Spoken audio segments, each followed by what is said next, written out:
Hi, Frank here. Just thought I'd start doing my wins on video here. This is a little bit more personal, a little bit more real. So I've actually been, I don't want to say I've been on a break, but I completed, the last major action I completed was about two months ago. Pretty much I've just been experiencing life on a daily basis, up close and personal, and really just having a damn good time doing it. I don't know how to put it into words other than, as I've continued to go along, and I've told this to my CS, so I've continued to go along in life in general and just, doing things. The doingness has become like an OT level in itself. My abilities have magnified huge. I finished solo knots last year. I was on solo knots for about 7 or 8 months straight on that one. I did after that I did my solo knots under Ken Urquhart, and after that I did Excalibur. I did that under Frankie and Mary Freeman, a couple of Class 8s that were trained by LRH, and that was awesome. It was a fun action. It lasted probably 3-4 months, maybe 5 months, and then the next level I did was the Phoenix, which was numbered as 9, 10, and 11, which is the CBR bridge. The actions were great. I mean, everything I've done thus far they've all been really amazing actions. The one thing that I can say is that the wins that I've seen and I've been experiencing by just living and doing this has just changed me in amazing ways. Beingness is a whole different subject that we can talk about, but ultimately all the auditing we do is always directed towards one thing. It's directed towards handling beingnesses that we are being kicked in the teeth by as a Thetan, that we're at the effect of, that we've forgotten about, that we actually were mocking up and using. And ultimately that's what all of our auditing is targeting and directing us towards and in the direction of is some past beingness or some past beingness that had doingness attached to it that we're taking apart, and we take it apart bit by bit with all the auditing that we do.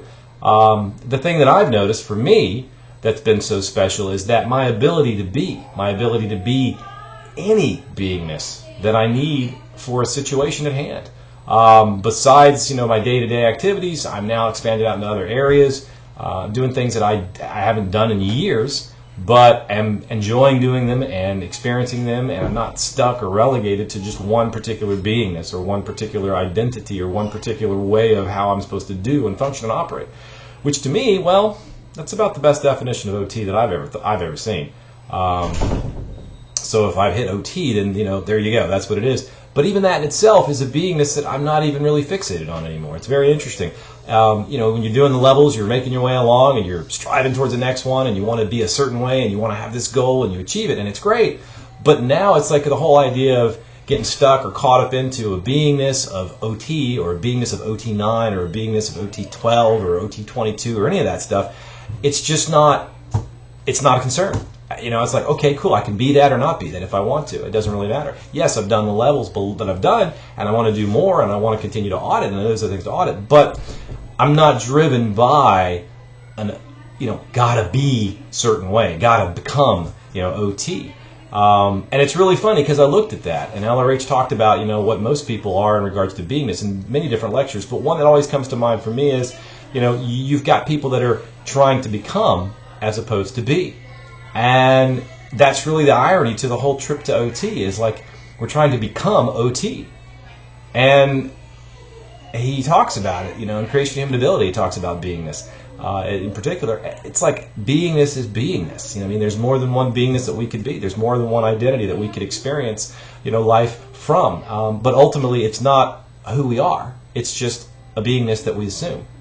It's something that we mock up and that we create for the sake of the conversation, for the sake of the business relationship, for the sake of the family relationship, for the sake of the FreeZone activity relationship, or for the sake of any relationship. We assume a specific beingness that meets that role, that fulfills the goal or helps us achieve the goal for that specific thing in life. We put on those set of clothes, if you will, as a thing, but that's still not who we are.